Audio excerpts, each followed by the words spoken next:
All right. Hello and welcome, everyone. You are listening to 1061 Out North Radio, KONR, here in Anchorage. And you're listening to Loud here with your host, Rio Alberto, and my special guest today, Erin Jackson. Yay!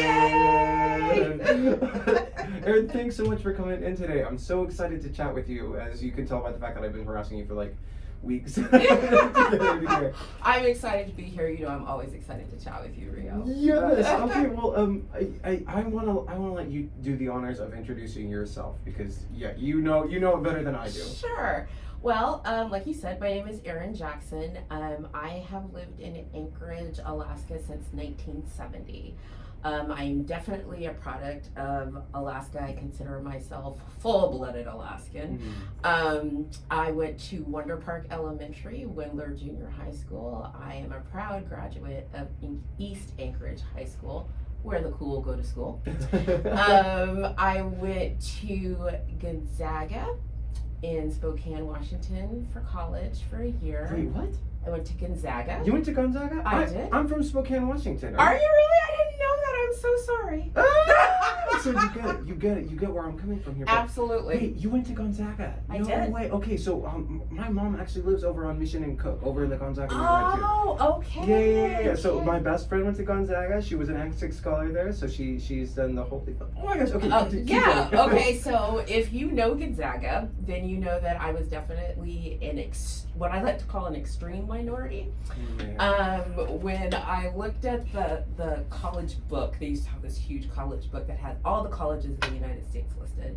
And when I looked at Gonzaga, I looked and I saw it was 10% minority because it had like all the different stats from colleges in it. And I'm like, okay, 10%. I come from Anchorage. I'm used to being in the minority, but I like a mix. I like a diversity. So when I went there, and the first thing that I saw when I went on campus was a Confederate flag in somebody's dorm room. I looked at my mom and I said, "Are you really gonna leave me here?" And she said, "Honey, I just put down $12,000 for your tuition. You have to stay." And it was that's not when, because I was just scared. I was honestly just scared. I was scared to walk to the store by myself.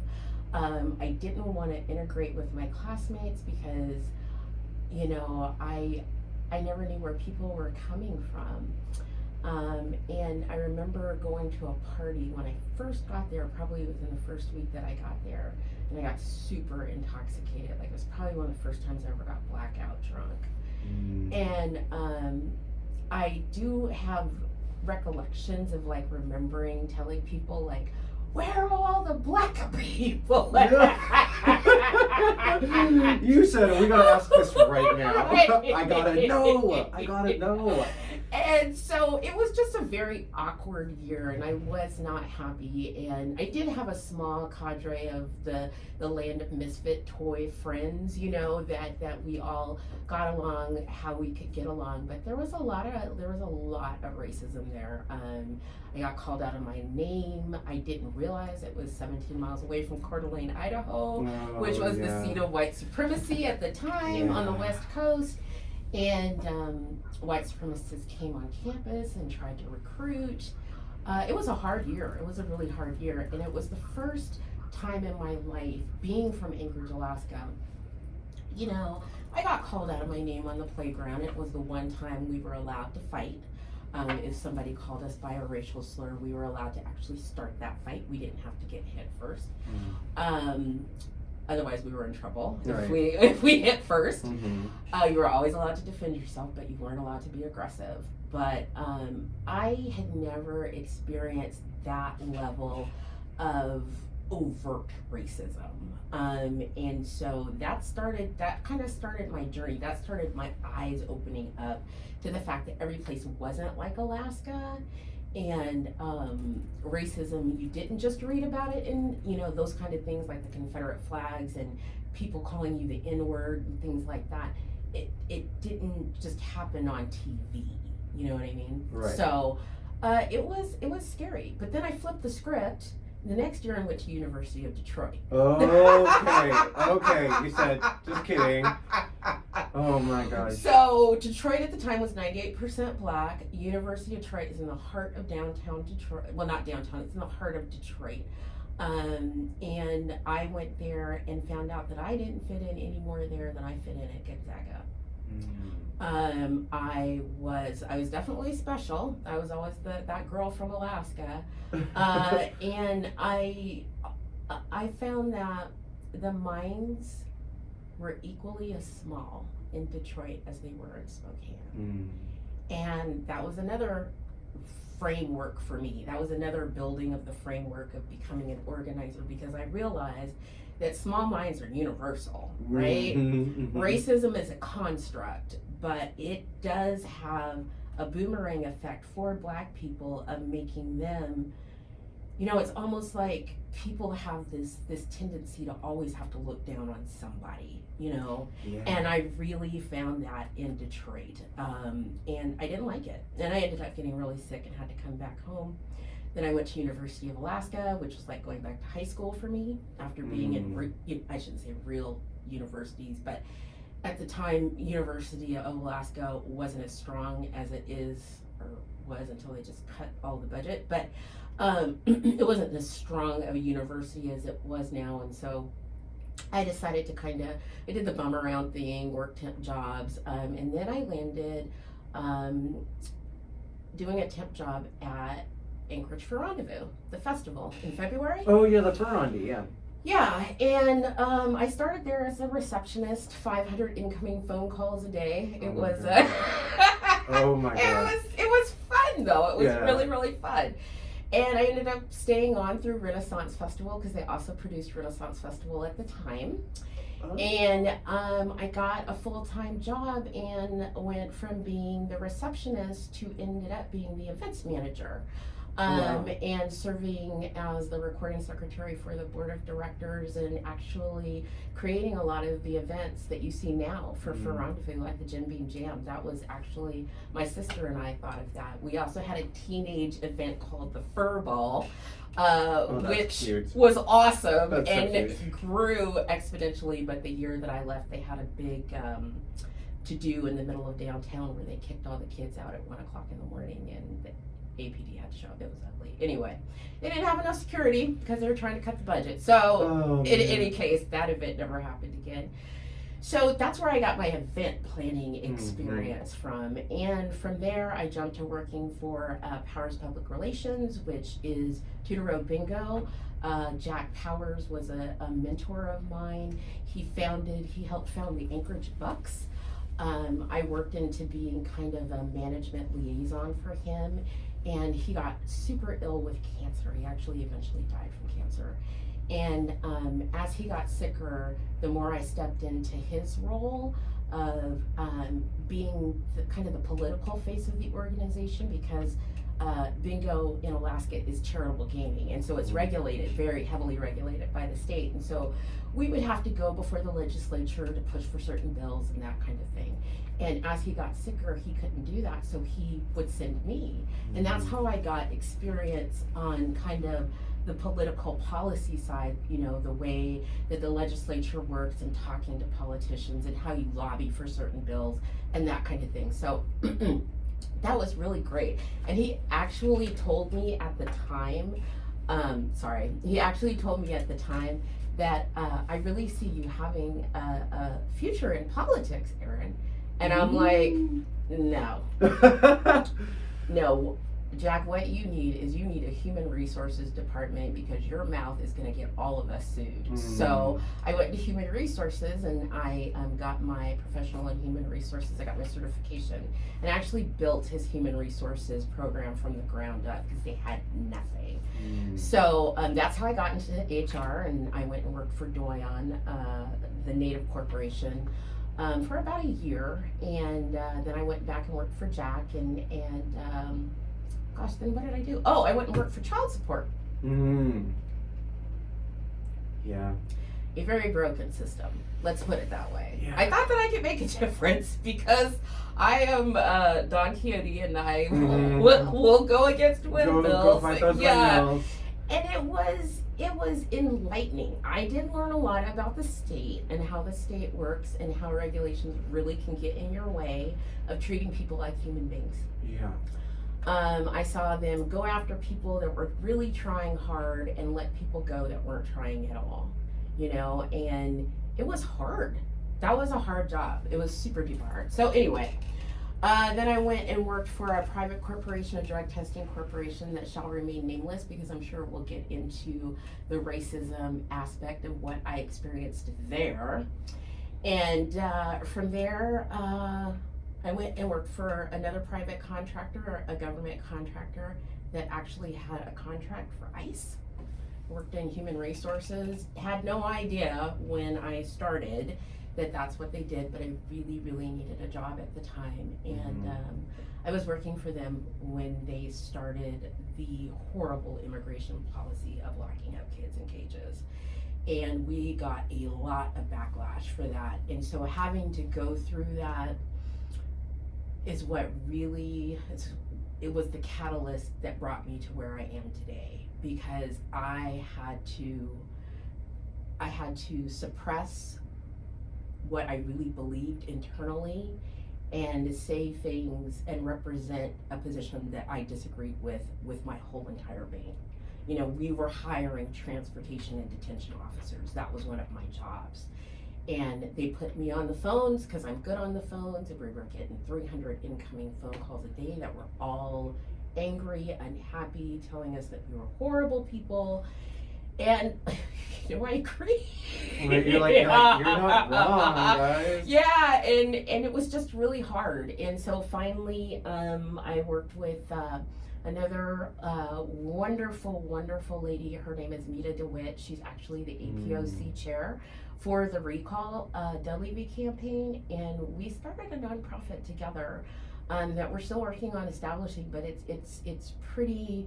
It's Alaskans Take a Stand, and I'm the executive director, and she's the president, and we're committed to working on racial, social, environmental, and economic justice in the state of Alaska.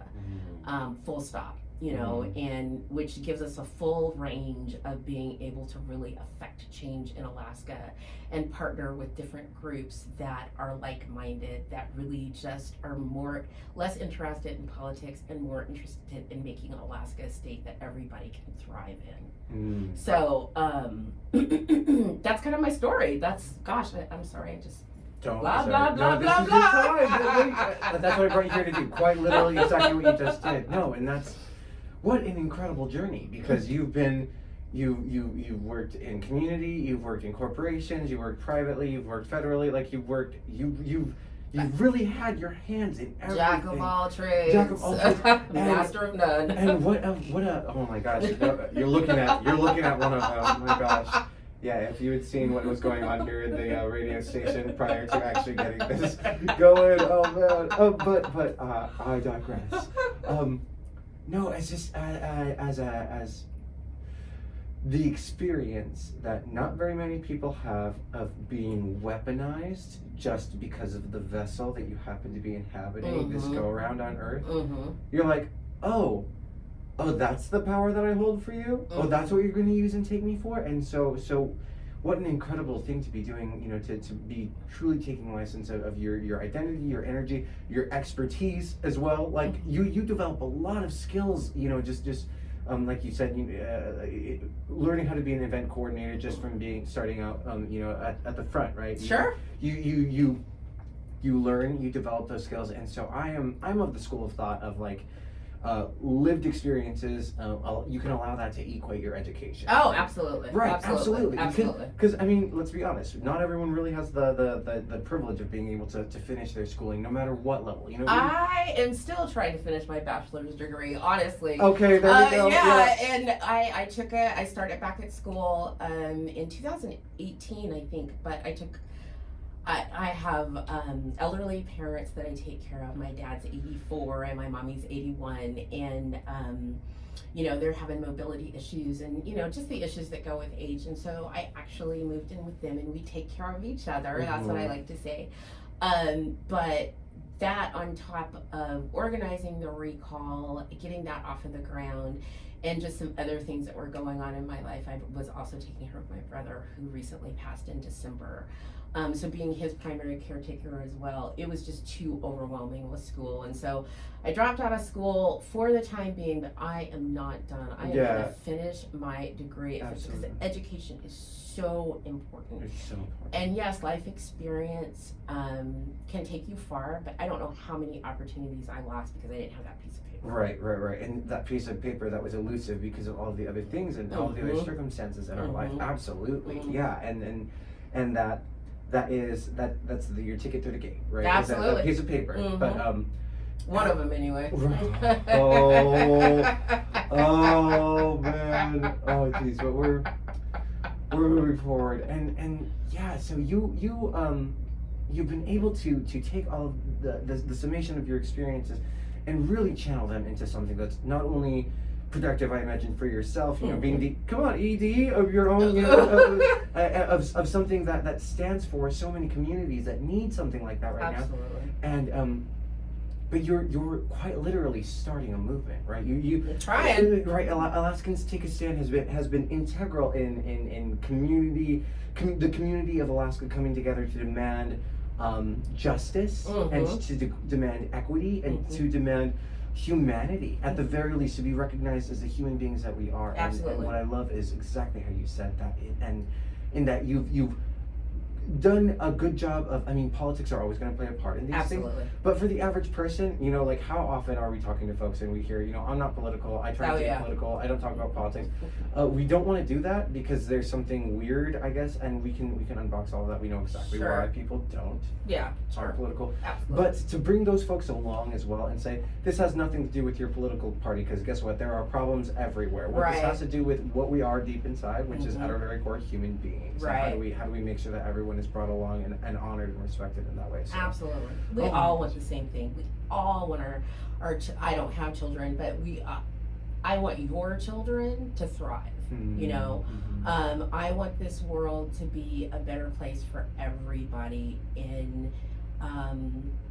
but I have to start at home. When I started this journey, one of the other catalysts for me starting this journey is that I am in recovery. And I have my 3rd year sobriety anniversary is on July 1st. And I know what it is to struggle. I know what it is to have no hope.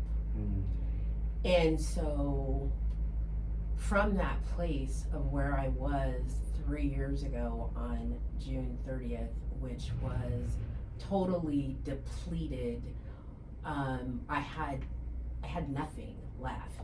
I actually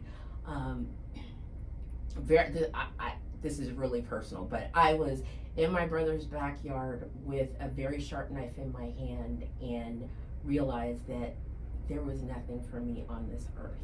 And I made that cut, I cut my wrist. And I laid in his backyard for 3 hours and I intoxicated, and as I sobered up, I realized that I couldn't do this to my brother. I couldn't have him find me in his backyard. He was already sick and he was already going through everything that he had gone through in his life. And so I actually walked to my mom and dad's house, with blood everywhere. And I was gonna go up on their back deck and just lay down and die.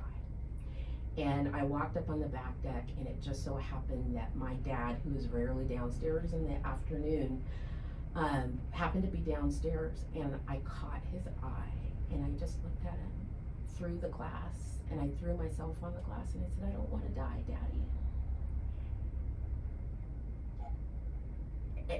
And that was the beginning of my journey here. That was me reaching out, having just a little glimmer of hope when I saw my dad. And it's one of the reasons why I take care of my parents and try to pamper them and spoil them as much as possible and try to make their lives as easy as possible, because they put me on their shoulders and they carried me through that time. And I went and did something that I said I would never do. I went out of state to a recovery center in Tacoma, Washington, Prosperity Wellness Center. If anybody's struggling, please call them. Mm. They saved my life. They saved my life. And it was the beginning of a journey, and I've lost some people that I really love along the way because of the things that I've done, and I can never repair, the damage that I can have done, but all I can do is try and make everything I do as a living amends. This is my amends to the world for what I took out of it, because I drove drunk. I did some super irresponsible, destructive things in my addiction, and I know that, and some of those things I can never make up for. I can't make them right, I hurt some family members really deeply. It took me 10 years to regain my sobriety, and it's still a battle, it's going to be something that I deal with every day of my life, but taking that energy that I got and that love, that love without any restriction, no care, people just going to the mat for me day after day, even when I didn't go to the mat for myself. I owe a huge debt to my parents, to my family, to society, and I can't ever repay it, but I can try and make change, positive change, wherever I go. And so that's a lot of the catalyst for why I do that work, that mixed with, the children in cages and having to represent myself for that company in a way that just went against everything that I believe in. And my experience just in my life growing up in Anchorage in Alaska, and knowing what a beautiful place it is, and knowing that there's people here like there aren't any place that I've ever been. And it's special, and it's worth saving, and it's one of the reasons why, I really, when we first started talking about the recall of the governor, I said, this is something we should do. I was working on national issues at the time. I had worked on the ACA and the anti-Kavanaugh campaign, and a couple of other issues, the Mueller campaign, and I looked back at my state and I realized, well, yeah, the country's is horrible, but my state is on fire. The budget that the governor dropped was catastrophic, and he was breaking laws left and right. And it was like, well, my state's on fire. I gotta concentrate on my state. This is my home. This is where I live. You can't take care of everybody else if you're not taking care of yourself. Something else AA taught me. So. So I pivoted and said, a couple of local organizers got together in my mom and dad's living room and were like, how are we going to get this done? And the rest is kind of history, really. It really is history. You see it all playing out ever since last summer. This is a historic effort, and it's every time that I think about the fact that we're more than 50% there on the way of phase 2. Yeah. Of getting this man out of office, I'm like, oh my gosh, we did it. We're doing this. We're actually climbing this mountain. The virus has slowed it down, no doubt about it. The collection of signatures, because people are scared. And as we both sit here in masks, totally understand. However, we've gathered 10,000 signatures just in COVID time. So there is steady progress. People are still very interested in that. We're still doing education that people have to sign twice. If you didn't sign in 2020, if you haven't signed in 2020, you need to sign again. We're doing a sign at home campaign where you can self-certify your own signature. Basically, we've empowered all of Alaskans to gather their own signatures and other signatures without having to have access to a notary. There's information, all you have to do is go to our website and request your own personal booklet. It's got room for 15 signatures in it. So if you're out and about and you can gather more than what's in your family, do it. We're telling all Alaskans, this is our movement. This is a multi-partisan, non-partisan coalition of Alaskans that are all interested in having decent education for our kids, having a governor that doesn't break the law, that doesn't use state money for partisan purposes, that actually has respect for the rule of law and the judiciary as a separate and co-equal branch of government. And this man does none of those things. Yeah. He has said that he is trying to depopulate our state to reduce state budgets. That's not where Alaska wants to be. That's not how you take care of a community. You don't say, let's see how many people we can push out. You don't take the state budget, and I might be getting these numbers wrong, but I know that they're close. You don't take the state budget for homeless services from $13 million down to $2 million in 1 year and think that people are going to thrive. Yeah.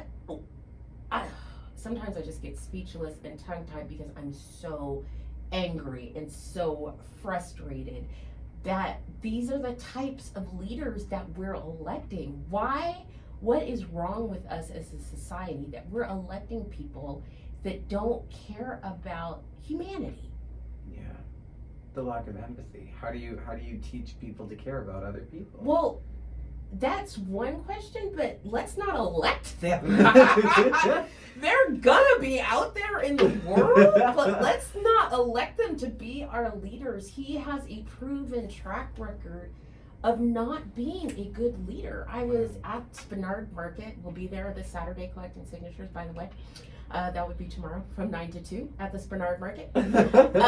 Just a quick plug. But how do you continue to, I don't know. I just, like I said, it frustrates me, but it also motivates me.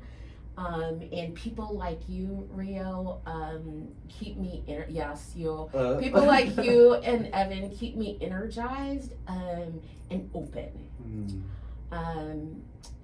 One of the things that has come out of the last month of, since George Floyd's killing, and I'll just take a pause for George and all of my brothers and sisters that have lost their lives through extrajudicial murders and lynchings.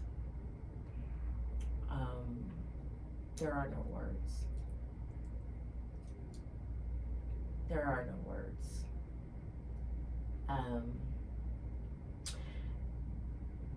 But I can't give up hope, Like I said, racism is a system. It's, our country was founded on it. Between that and colonialism, what they did to the Native Americans, what they did to Asian Americans, and this country is founded on racism and prejudice. And some good principles. Yes, Jefferson and the other founding fathers had slaves, but a lot of them knew they were wrong. Washington had slaves, but he freed them when he died because they knew when they wrote those words that we weren't living up to those values in the current moment. Right. We're still not living up to those values. Correct. In the current moment. But we have the tools to change it. Absolutely. And so that's what we're doing. That's what Alaskans Take a Stand is about, is making those changes to the systems at policy level. But it's got to start in the streets. Clearly, they're not listening to us. And I'm about to go national again. Mitch McConnell does not care about any of us. Yeah, right. I'm afraid our president really, really only cares about himself. And maybe Ivanka. I don't know. It's creepy. Yeah. it's a whole weird moment. And you got these, like you were talking about. It's like how do we keep these people from being in power? And this is a lot less about politics and a lot more about having values that are My mom went through a journey to get to this country, and American values are something that are important in my household, and those American values are quite literally like life, liberty, the pursuit of happiness for all, justice for all, and so that's part of it. It's like, how do we take that, remember what that truly means for people in our communities, the folks that we're looking at in the face, and how do we have these grassroots movements that are starting with people that are saying, I'm not political. I don't know about being political. I ultimately don't think that people deserve to die just because they have a taillight out. It's like I ultimately don't believe that someone should be harassed just because they're running in a neighborhood that doesn't look like it. Because guess what? This happens in Anchorage. Yep. It happened quite recently in Anchorage. In fact, you should probably do a little bit of research and read into the gentleman who was harassed in a neighborhood right here in Alaska. Correct?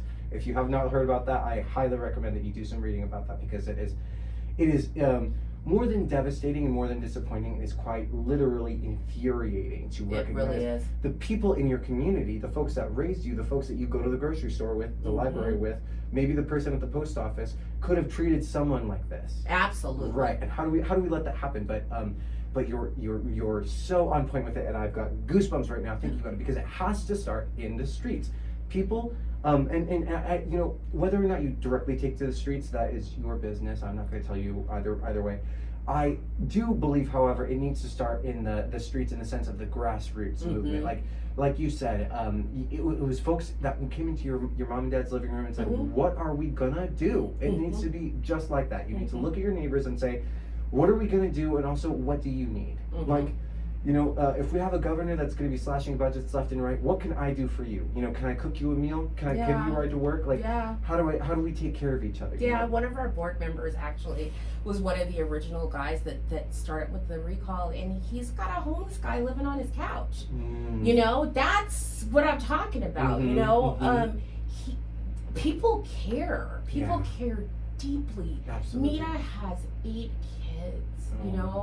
And 4 of them are her by birth, but 4 of them are her partners, and she loves them all, and she takes care of them all, and she tries to mother every single person in the entirety of Alaska, because that's what's gonna get us through is love. Yeah, absolutely. Loving one another, caring about one another. And I would have, if you had told me that this was gonna come out of my mouth 10 years ago, I would have looked at you and said you were crazy. Right. Because I was very closed off and very just, I cared, I was very I cared about how I looked on the outside, and I cared about how I presented, but none of that really matters. That all goes away. Yeah. In the end, the only thing that's left after I leave this earth, the only thing that people will have of me is memories. And do I want that to be of me being a jerk, or having the best resting bitch face? No. I want people to remember the fact that I cared about people, and that I connected with people, and I connected people. Because that's really what it's about. I was in a Zoom meeting, a 3-hour Zoom meeting about racial justice yesterday, and it was the Indigenous and Black communities coming together and saying, why are we hating on each other? Let's love each other. Let's lift each other up. And how much power will there be in that? Yes. How much power will there be if we forget our differences, and don't forget them, celebrate them. Learn about each other's cultures, embody what we can. Indigenous people have a lot to teach Black people. Black people are very separated from the land. I know I can only speak for myself. I'm very separated from the land. To me, the fun ends at the pavement, dude. But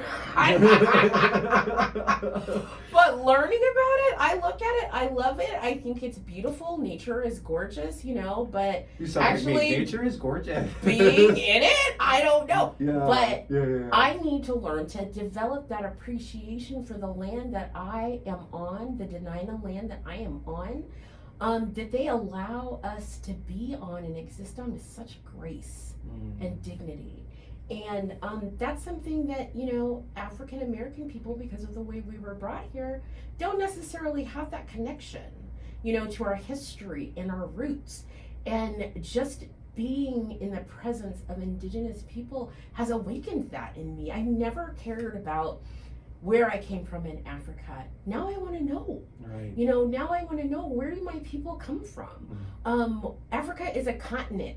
People act like it's a state. Right. They're like, it's a city. Yeah, you come from Africa, right? I'm from West Africa. No, Dude, this is a nation. Yeah, the nations are very different. Yeah. And I want to know what part of Africa do I come from? Absolutely. What part, I know back as far as my grandfather. I know that, in America, my family comes from, my father's part of the family comes from Kentucky. Not something I want to claim. Hello, Mitch McConnell. So I think I'll go back further. Right. Okay, you're like, okay, well, I relate to that entirely, in that my own understanding of the land was taught to me by indigenous people who had the grace and the patience to probably hear me say some ignorant things, Sure, and then say, all the time. and then say, okay, we're gonna bring you along here, and they called me in, and it was the community down in Eastern Washington, the Spokane people, that were really gracious in just teaching me some basic intro lessons into how to not be anti-native, anti-indigenous. Right. And then it continued here once I got to Alaska, once I got to Dena'ina Land, and it even continued as I was down with Perseverance Theater down on Quinketani. Oh. It was just, it's all been about like bringing me along, educating me, and encouraging me to understand and be connected to my own culture, my own history, the land my parents came from, without. And here's a caveat in that I have seen and observed with other non-Black and non-Indigenous people of color, like myself. I consider myself non-Black, non-Indigenous person of color. You're just not indigenous to this particular particular plot of land, but also I was not raised in an Indigenous community, so I cannot claim that culture if I'm trying to apply it away from my land, away from the people that are the stewards of that land, right? And so how do we avoid falling into that trap of like, I want to honor the land and I want to honor the indigeneity in my ancestry without taking up the space of the actual indigenous communities that are living living on that land and did not have the same history that my family went through. Right? So it's like, it's a whole tricky thing, but it started with the grace of indigenous peoples here on this land, that have taught me. Absolutely, and they have I have been blessed to experience such incredible patience, which I can't even imagine what they've gone through as a people and the trauma that they've gone through as a people to have such patience. Mm-hmm. That is I can't even fathom that type of patience. Because talk about patience, let's talk about being a person in a position of authority in a predominantly white institution or organization or team, and you hear people say some things. All the time. Like one time I was, oh my gosh, I remember it was the first time I was meeting with someone who I'd grown up just respecting in my community. And I brought all these Latinx leaders to the table, Indigenous Central American leaders to the table, and I was like, we're going to talk to this theater because we're going to show them that we're educated, we know what we're doing it right. And I was so young, because the moment we all sat down there, he looked around the table and he said, you guys make me want a bunch of margaritas right now. Who knows how to make enchiladas? And I was like, oh no. I was like, you are talking to hundreds of thousands of dollars worth of Ivy League education. No. We were talking to decades of experience in community organizing, and you look at us and all you see is margarita mix. My friend, that was a moment in patience, right? And so it's like, for our experiences then to be applied to the people whose land was forcibly taken from them. Sure. Families disrupted in the ways that, it's like my own community is experiencing something similar now, but it's like we have a model that was set that we can try to avoid and uplift these people and support them. But yeah, the amount of continued re-traumatization that manifests itself as patience, I could not even fathom. I cannot even fathom. Yeah, and I think I'm running out. Yeah. Right? I have to Right? say, I find myself being less and less patient, especially as the vitriol grows from the other side, and I hate to say side because that from the other energy place, I guess maybe, or the opposing energy force that seems to be out there.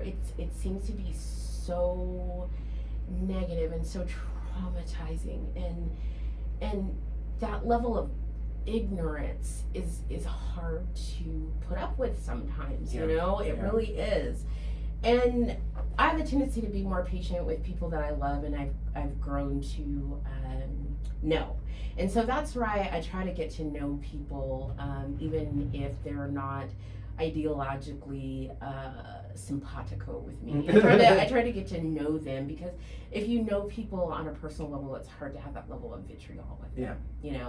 And like I said, I've experienced racism in Alaska. I've experienced I worked for a company that shall remain nameless, but if you go on my Facebook page, you'll know who it is. It's a drug testing company in the state of Alaska. Sorry, not sorry.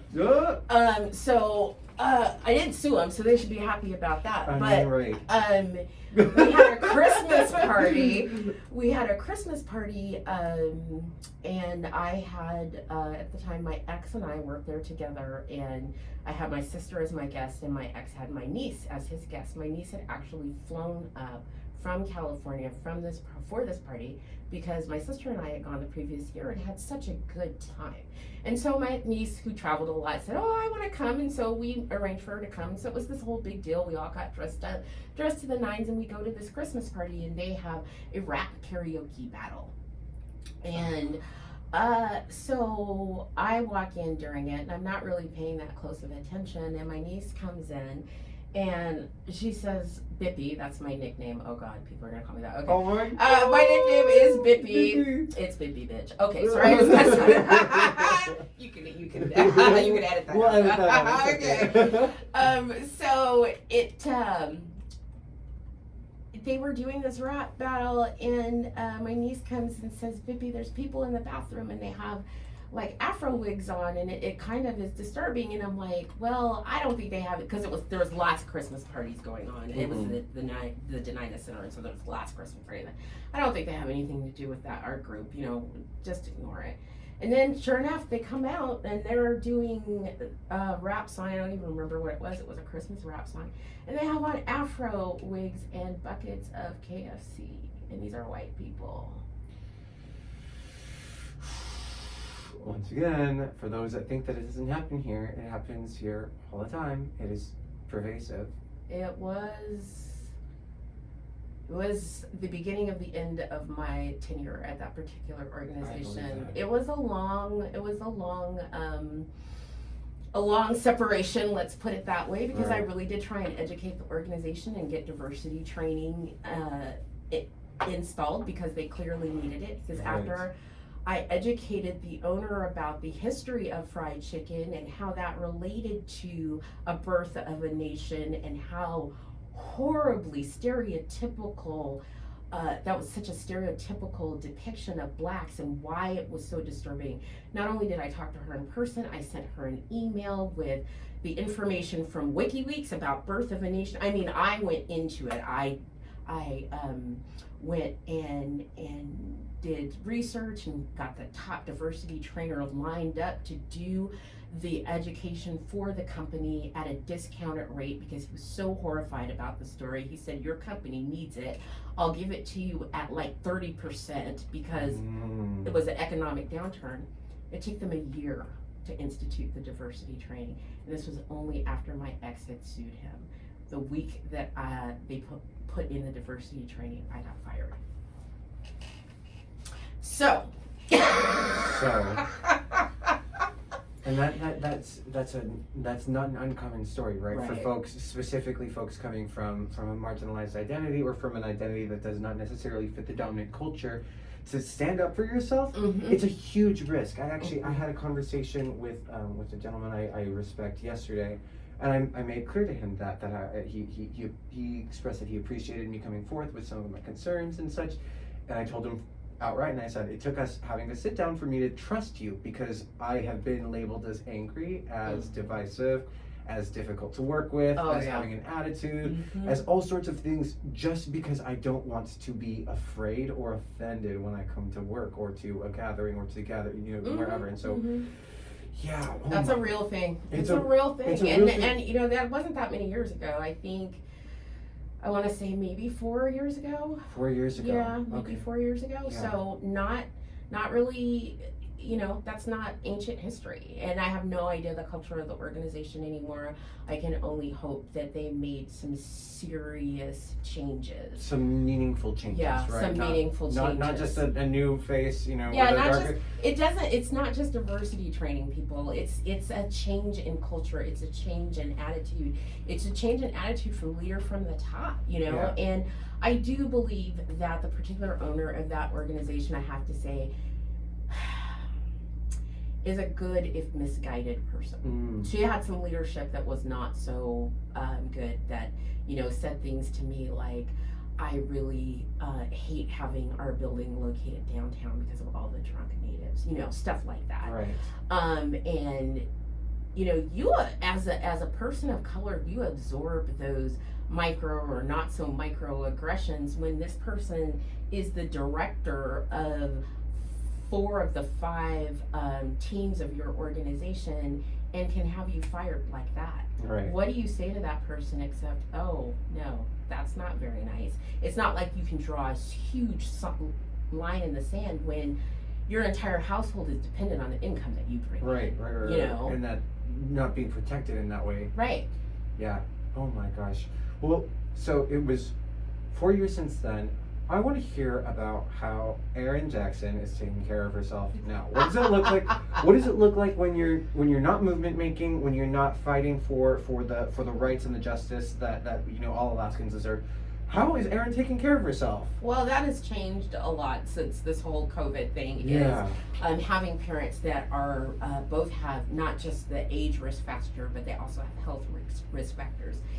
I've had to really reduce, you know, my activities. Most of my activities outside the house are really, you know, involved around the recall and doing organizing work. Other than that, I pretty much stay at home. But Good. I do a lot of meditation.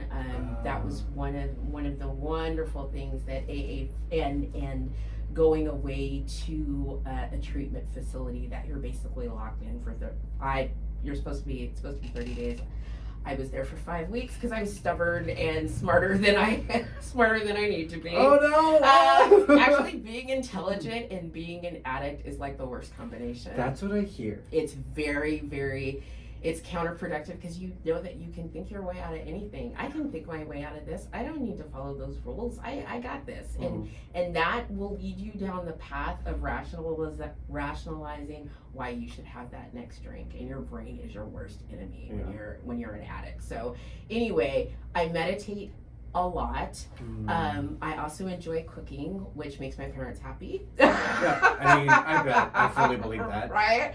And I talk to good people like you. You know, this work is a labor of love for me. It really is. It's tiring, it's exhausting, but it's also empowering and fulfilling.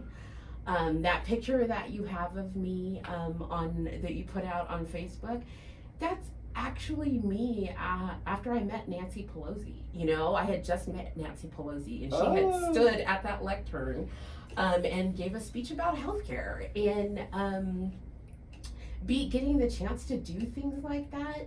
I think one last thing, when it really switched for me, when I knew that this is what I wanted to do, I was in Washington, D.C. It was nighttime, and I still worked for that company where I was hiring detention and transportation officers. So the inside of me was just a wreck, right? Pulling apart. Not a good place for an addict to be either. You know, you can't have that cognitive dissonance within yourself. You can't lie to yourself like that. Yeah. It's not good. And so a lot of emotional turmoil, and it was at night, and my party was like up in the monument, and I stood where Martin Luther King gave that speech, and I looked down the mall, and it was all lit up, and I knew that that's not what I wanted to do for the rest of my life. I went into human resources because I saw a need, but human resources is not where my love is. Right. Maybe employee relations, but definitely not hiring people. But looking down that mall and standing in that hallowed space, feeling that energy and knowing that I too could make a difference. Never like Martin, but just in a small way. And realizing that small little way has butterfly effect. And who knows who I'll change. And who knows what will happen just from me taking this step off of what felt like a cliff at the time. And I think within a month I had resigned my position. You know, got a grant for Alaskans Take a Stand, was really super lucky. I was lucky enough to be in a position where, you know, I have my parents, and I don't have to make huge amounts of money. I'm blessed in that way, and so I can give it back. I can give it back, and that moment crystallized it for me. Like, you don't have to be scared. I lived my entire life pre-addict in fear, and it's destructive, and it holds you back in so many different ways. And not that I'm not still scared sometimes, but one of my favorite mentors and favorite people in the world told me fear and excitement are physiologically the same thing. You feel them in your body the same way. The only difference is your perspective in your mind. I hope we all just take a moment for that wisdom right there. I had never thought of it that way. It's true. That is absolutely the truth. And you know, yeah, we don't need to get caught up about the scale of the change that we make. We might not ever make change like Martin, but you are making change like Erin, and that is so valuable and so necessary. And so I just want to say thank you so much. Not only Thank just you, for Rio. well, Are you kidding? Oh my goodness! Well, thank you not only just for the fact that you came in here and you chatted to me about it, because I've learned the wealth of that is your life experiences is something that I'm just like, oh my gosh, I you know, it's like I'm going to be sitting with this for a while. But also, thank you for the work that you're doing here in Alaska. You know, it's not easy to stand up and stick your head up above the crowd, and it's not easy to point and say, we demand better, we demand differently. We deserve different. A lot of folks, we don't have a vision of what we want the world to look like after all these fights are done, right? You know, it's like we can get so caught up in being, you know, the collectivists online that we're not remembering, like, there's a whole world that we need to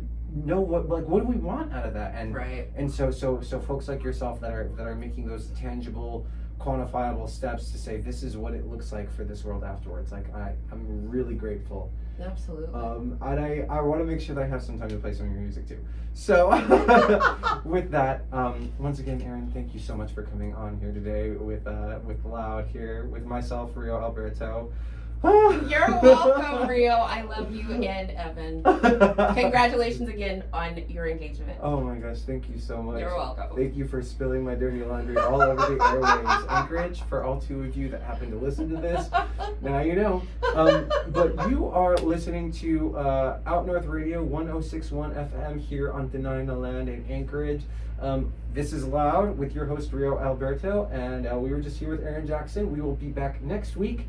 Next Friday at 1 o'clock p.m. here on 106.1 with another guest, and we'll keep this magic going.